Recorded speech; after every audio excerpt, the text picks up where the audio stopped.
Hello po sa inyong lahat mga ka-crypto. Ako po si Pinoy Crypto Trader at sa video na ito ay atin pong pag-uusapan ang aking technical analysis dito po kay Shiba Inu ngayon pong March 27 taong 2025.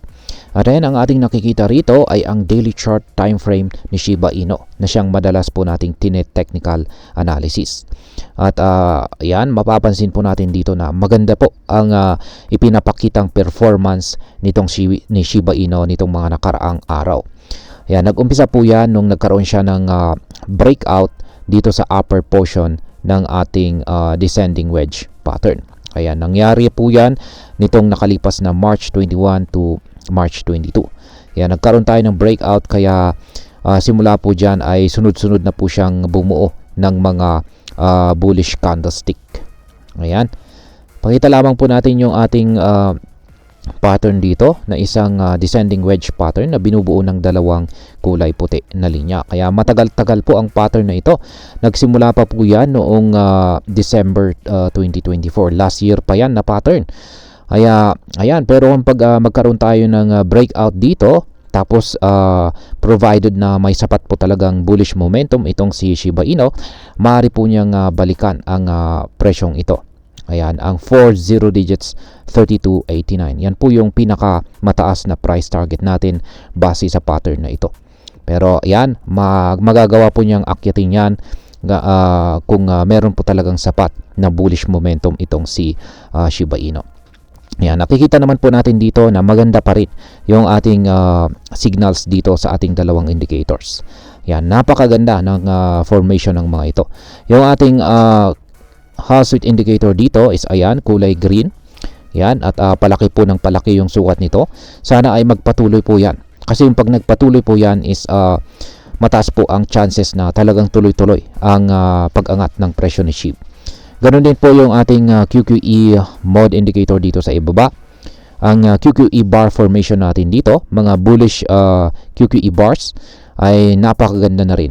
Ayan, sana ay tuloy-tuloy na rin ang formation nito na palaki ng palaki ang sukat nito. Ayan, habang lumalaki po ang sukat nito, ibig sabihin is nadadagdagan po ng nadadagdagan ang buying pressure natin dito. Which is, ibig sabihin is patuloy pong dumarami ang interesado na bumibili ng SHIB.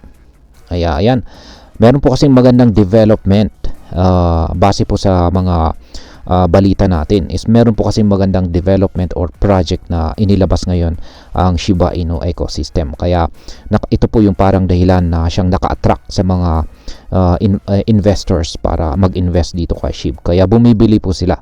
Kaya yan po ang dahilan kung bakit umaangat itong si SHIB. Kaso yung binabantayan po natin na candlestick kahapon, ayan, ito po yan. Yung candlestick natin kahapon, ayan, bumuo po siya ng malaking bullish candlestick kahapon. Ayan, at umabot pa po siya hanggang dito. Ayan, tumagos po siya sa major resistance natin dito po sa presyong 40 digits 1483. Tumagos po siya at saka umabot po siya sa sunod na minor resistance dito sa 40 digits 1568. Ibig pong sabihin is talagang maraming bumili kahapon. Kaso ayan, dito po sa major resistance natin dito is marami pong nagbenta. Ayan. Sa mga hindi po nakakaalam, yung mga major resistance po natin dito is yan, sa mga price level po na ito is ibig sabihin is marami po ang mga sellers na handang magbenta rito. Kaya nung umabot po siya o lumampas po ang presyo ni Shiba Inu sa ating major resistance dito, nakita po yan ng mga sellers o yung mga gustong mag-take profit dito. Kaya nagbentahan po sila. Kaya ngayon, sa bandang huli, ay tinulak po nila ang presyo ni Shiba Inu at bumagsak po ito pabalik dito sa ilalim ng major resistance natin dito. Kaya ayan. Pero, maski ganyan po, maski maraming nag-take profit dito kahapon kay Shiba Inu dahil sa kanyang pag-angat sa presyo, hindi pa rin po sumusuko yung mga bulls. Ayan, babalikan po niya ulit yan. Babalikan po ulit niya ang major resistance natin dito para tangkain, nabasagin ito. Kasi yan, nananatiling wala pa rin pong pagbabago sa ating mga indicators dito na nagsasabing napakatindi pa rin po ang bullish momentum na nararanasan ni Shiba Inu. Kaya ayan, babalikan po niya ulit ito para subukang basaging muli. At kung pag nagtagumpay po si Shiba Inu sa pagbasag sa major resistance natin dito is ayan na po, isusunod po niyang akyatin ang sunod na major resistance natin dito sa presyong 40 digits 1768. Yan po yung sunod na price target natin dito kay Shiba Inu. Yan. Sa pag-angat po pala ni Shiba Inu kahapon is na-trigger po yung buy pending or sell pending order po natin. Yan. Isa po tayo sa nag-take profit dito kahapon sa presyong 40 digits 1483. Kaya isa po tayo sa mga nag-contribute ng selling pressure dito kay SHIB. Kaya nabigo po siya sa kanyang pagbabasag sa major resistance natin dito. Kaya ayan, nakapag-take profit po tayo. Kaya ayan. Dahil dyan ay kailangan po nating palitan yan ng isa na namang buy pending order dito po sa presyong 40 digits 1168. Yan, handa na naman po tayong bumili sa presyong ito. Kaya yan po yung ating simpleng paraan sa pagti-trade. Yan, spot trading po ito. Yan, sa spot trading po ito. Kaya ayan, kumita na naman po tayo kahapon dito kay SHIB. Ngayon is kung hindi po magagawang basagin ni SHIB, yan, kasi may chances po yan na maski bullish po tayo, bullish po ang momentum ni SHIB is may chances pa rin na mabigo siyang basagin yung major resistance natin dito. Kasi possible po na talagang marami, yan, maaring marami ang gustong magbenta rito. At yan, maaring hindi po kayanin ng mga bulls na basagin yan. Is kapag ganyan po ang nangyari is mauuwi po ito sa pagko-consolidate. Yan, mauuwi ang presyo ni Shiba Inu sa pagko-consolidate dito sa ilalim ng major resistance natin dito. Yan, kung sakali man na babagsak itong si Shiba Inu para magkaroon ng retracement.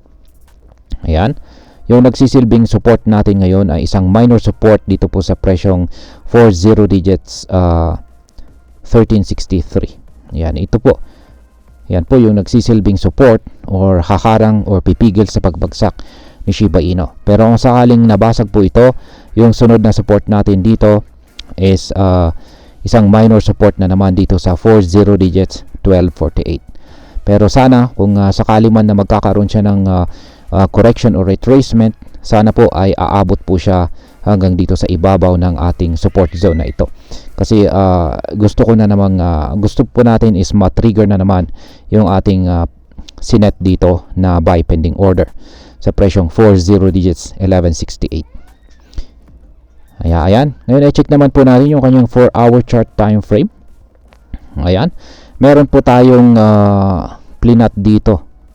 Yan sa mga nakalipas na technical analysis natin na isang triangle pattern. Isa po itong symmetrical triangle pattern at yan po binubuo ng dalawang kulay puti na linya. At nakita po natin dito, ayan, nitong March 25 yung kanyang breakout.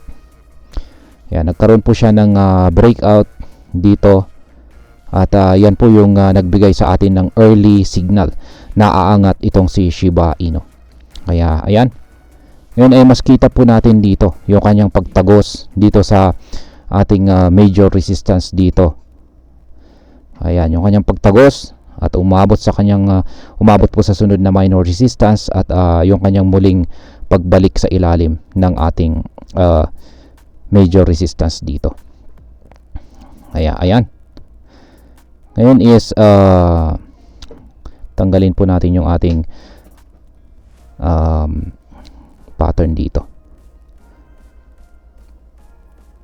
Kaya ayan, maghintay po muna tayo ulit ng panibagong mabubuong pattern dito kay SHIB sa ating 4-hour chart time frame na ito. Balikan po natin ang daily chart time frame. Kaya yan po ulit yung aking mga projections dito kay Shiba Inu.